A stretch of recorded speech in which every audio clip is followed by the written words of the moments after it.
Assalamu alaikum wa rahmatullah. A wannan bidiyo za mu koyi yadda ake amfani da Tradingview, yadda ake sauke shi da duk wani settings da ya kamata. So da farko kana bukatan ka shiga Play Store ɗinka.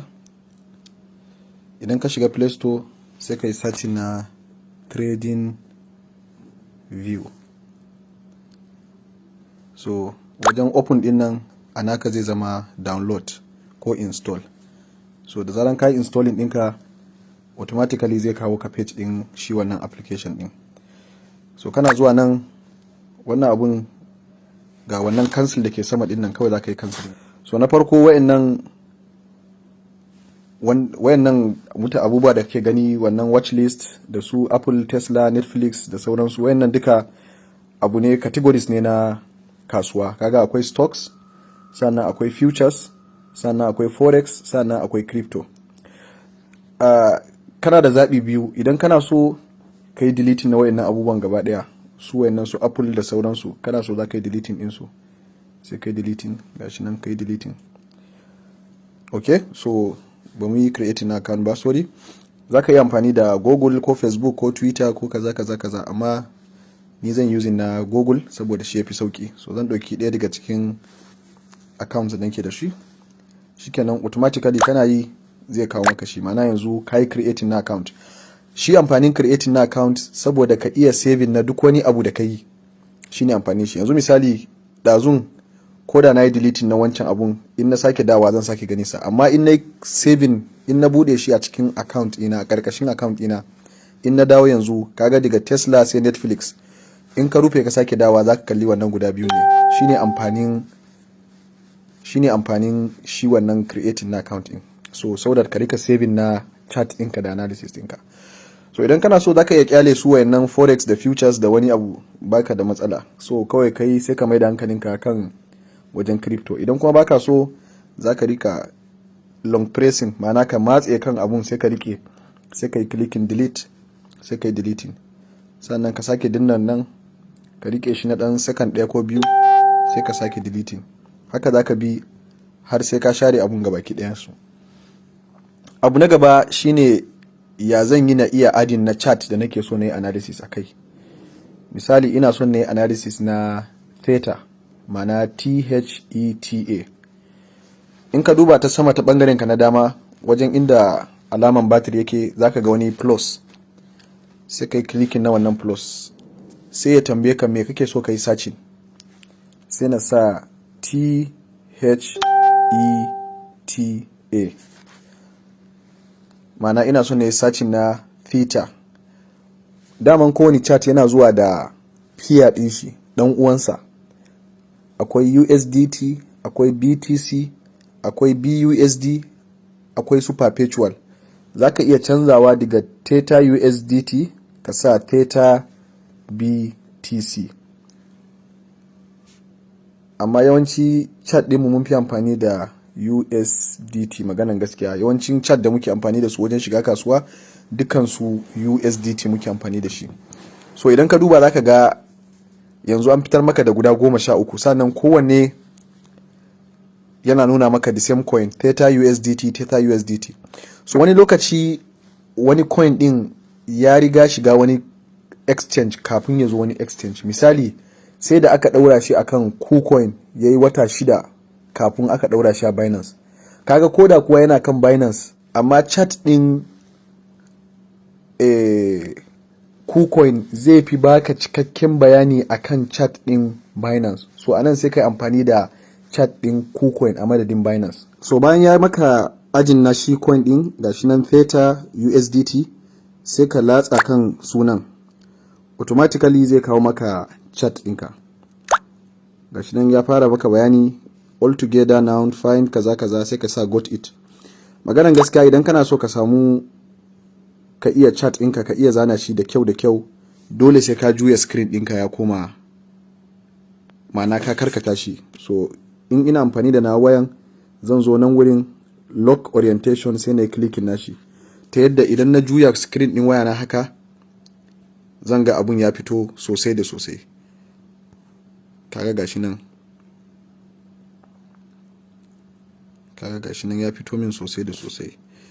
sannan sai na yi amfani da 1 week time frame kamar yadda muka yi bayani a jiya.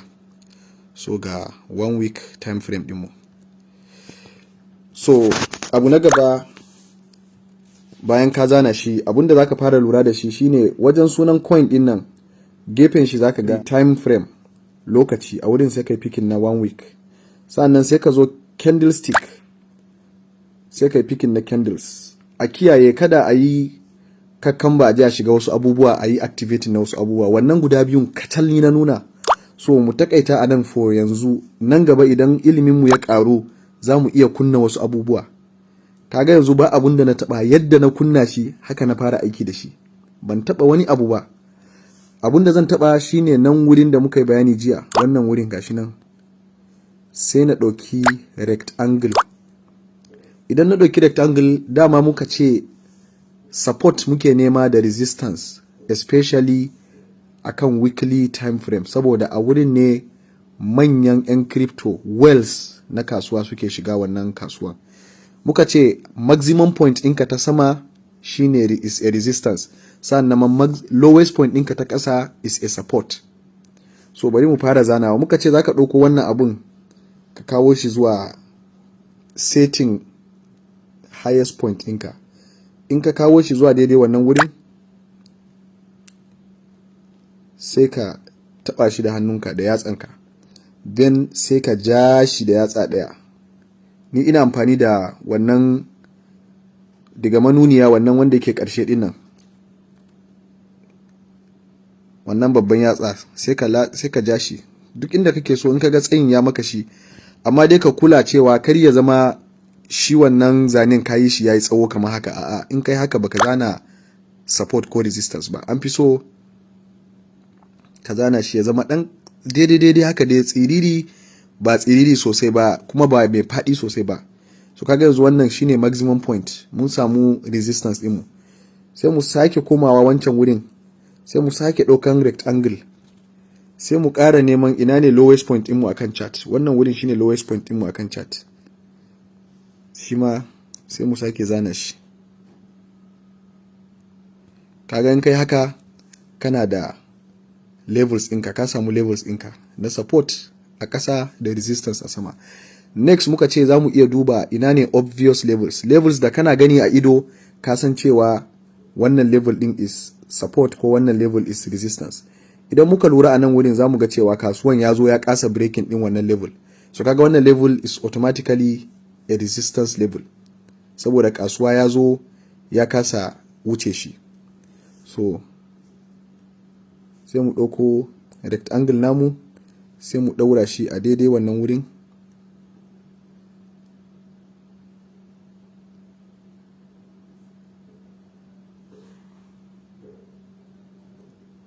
Sai mu zana shi.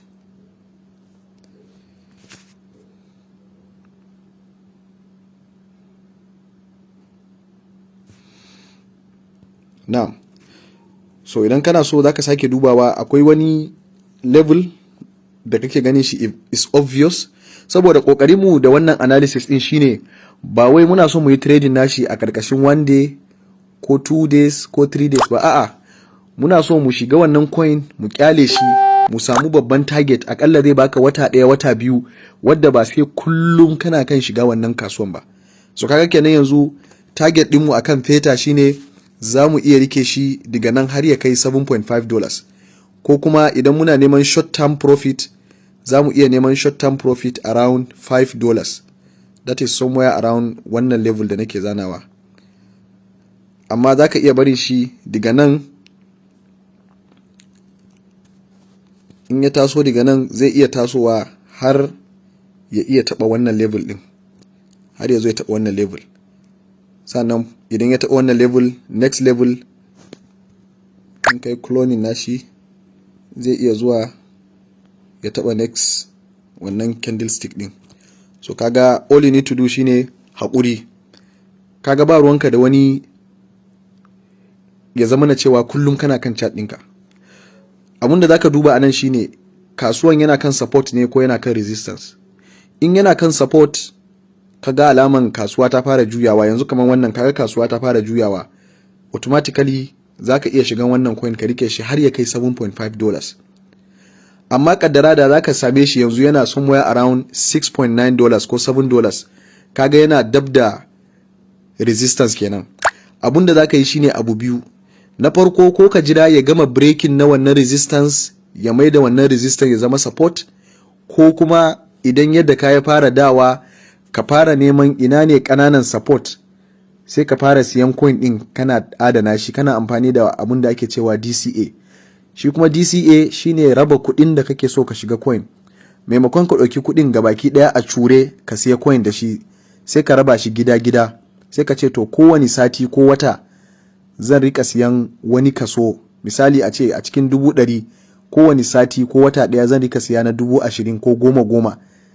Kana tarawa sai ya zama da cewa lokacin da ka zo ko da kasuwa ya dan gangaro kasa da 10%, 15%, 20%, kai ba za ka ji effect din ba, saboda lokacin da yake gangarowa ma kana ƙara siya, lokacin da ya dawo ya fara juyawa yana tafiya sama ma za ka siya. To a ƙarshe idan ka zo ka ɗauki average na kuɗin da ka shiga wannan coin da shi, sai ka ga ka yi making profit kuma ba tare da ka yi la'akari da nawa ka yi asara a cikin kasuwan ba. Saboda idan ka sa kuɗi mai yawa a cikin kasuwa a lokaci kankani, to in kasuwa ya dan samu correction ya dan gangaro ƙasa, za ka ga illan abun akan wallet ɗinka. To kaga kuma ba ma son a matsayinka na mai koyo kana shiga kuma ka ga irin wayannan abubuwan, sai ka ga tsoro ya kama ka, kana kokarin ka fice daga kasuwa. So ina fatan mun fahimci wannan ɗan ƙaramin analysis da muka yi, da fatan za mu koma mu ƙara yin analysis akan shi chart da muke da shi. Sannan a guji analysis na shitcoins, ba wai ba sa yi ba, amma mu yi analysis na solid projects.